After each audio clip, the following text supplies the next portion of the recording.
Hello, welcome to the Final Fantasy XIII commentary. Not only that, but welcome to our first ever HD commentary.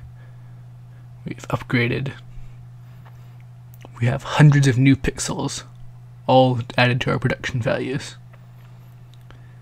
But yes, Final Fantasy XIII. As of yet, the only real Final Fantasy XIII game that's been released in North America. Yes, there's 13.2, but that definitely wasn't planned.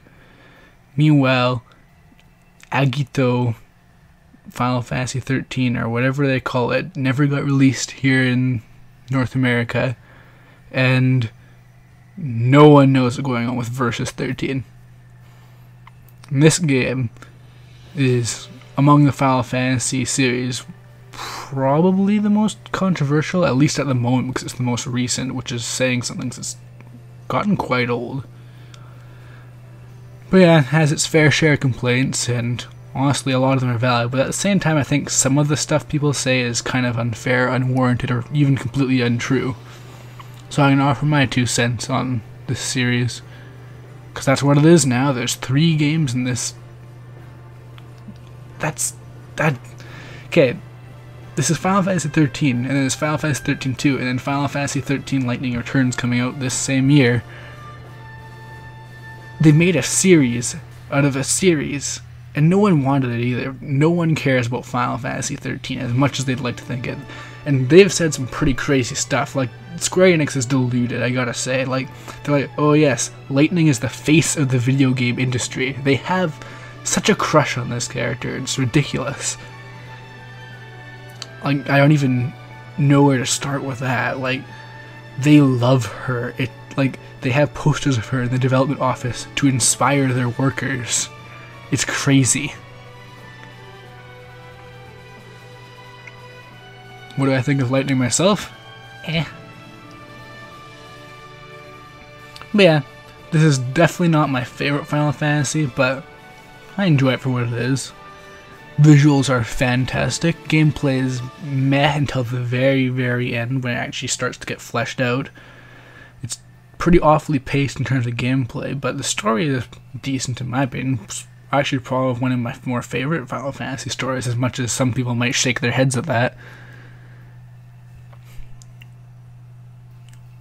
But yeah, this game definitely has its flaws, and I'll get into each and every one of those as I go through this commentary.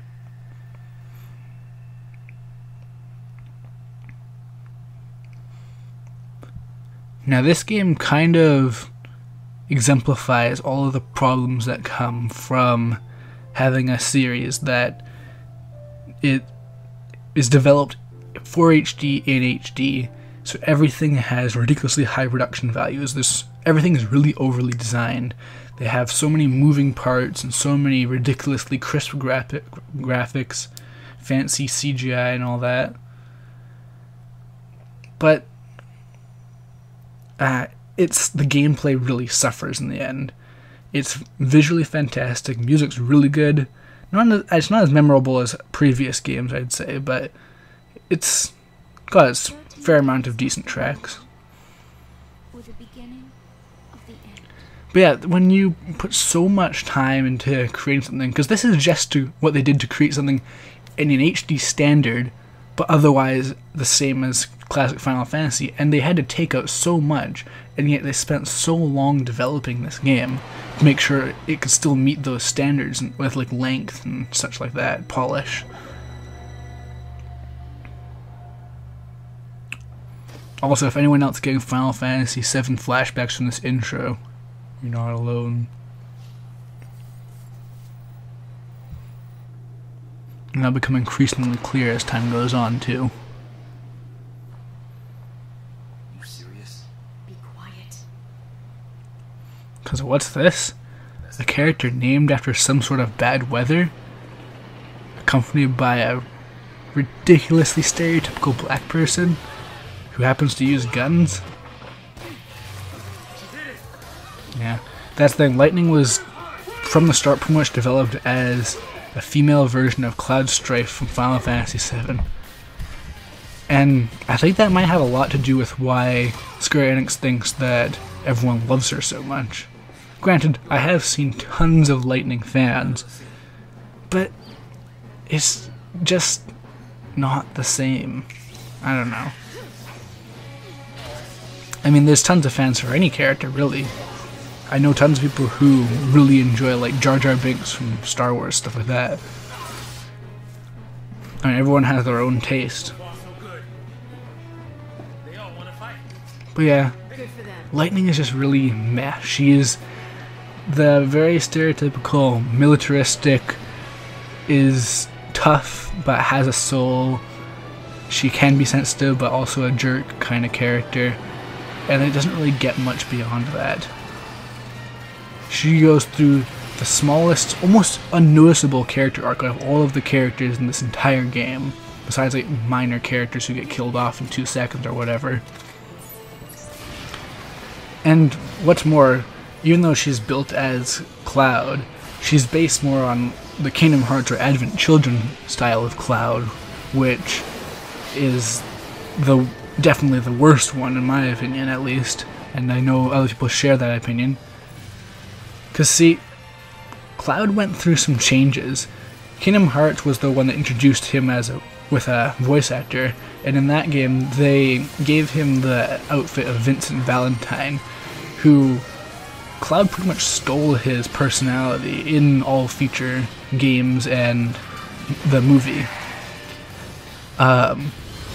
So he became really depressed and, as many people have pointed out, emo, and just really uncharacteristically just sad and not a good character to be around. Like, I stopped caring about him. But anyways, back to Final Fantasy XIII, because we're about to be introduced to this game's quote-unquote combat system. Now, I see what they're going for with this system. I can tell that their idea was no one likes turn-based combat anymore, which is valid. Tons of people I know would like Final Fantasy, but they hate turn-based combat, so they want to do something about that. Their solution, however, was to make the worst possible blend of real-time and turn-based combat imaginable. And we'll get to that in now. So, how does this system work? They have the ATB system from previous games, only now there's multiple ATB bars. Right now you have 2, you get more as the game progresses. And each ATB bar is 1 attack. You select these attacks from a menu, like a turn-based system. You wait for the gauge to open, like a turn-based system, but all the moves are fast and they're all very action game-ish, almost as if that was the original intent. And if you look at some earlier trailers and stuff, that's probably what they were aiming for, but they weren't able to do it in the end. But what ends up happening is that in order to keep up the flow, the most effective way to fight in this game is auto battle. You can select individual abilities, but the AI is so much better, so much faster. There's really no reason to do that until the very end of the game. Like, I've been doing post-game stuff, actually, because this game has very difficult trophies, in my opinion, compared to a lot of other games I've played. And, I've only just now started to have a reason to actually manually select abilities. And this is late game super bosses and stuff like that.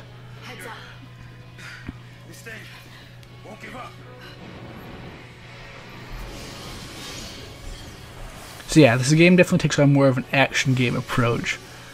Everything happens much faster. Everything is like combos now. Like, even if you're casting spells or anything like that, it's just rapid fire kinds of things like that. Also, because the characters move around in the actual arena, it's possible to avoid attacks and such, but because you have no control over the character directly, it just means that they might maybe dodge an attack if they're in the right place, or they happen to do like a backflip after finishing an attack or something like that. Otherwise, probably not much is going to happen. And they have a really bad habit of getting in the way of attacks, honestly. They'll be like, oh, this thing's charging up a beam, better stand directly in front of it. Anyways, unlike other first bosses in Final Fantasy history, these don't really... There's nothing to this one. It's just auto battle until you win. I guess if things get desperate enough, you could maybe use a potion. I think you start off with someone. Maybe those are the first ones you get just now. But yeah, other Final Fantasy first bosses would be like, well, they teach you how you can wait for like some sort of defensive maneuver to pass or something like that. Like the lightning whelk in Final Fantasy VI would retreat into its shell, and then if you attacked it, you get a counter attack. So it teaches you something. This time it's just mash the button, get a cinematic, mash the button, get another cinematic. And yeah, I'm just gonna say right now, if you are looking for a deep combat system, you're gonna probably want to skip Final Fantasy XIII. If you can't enjoy the game just for story, the world, the mythos, that kind of thing, then just pass this. Right, I'm just gonna say that right now. Don't even bother.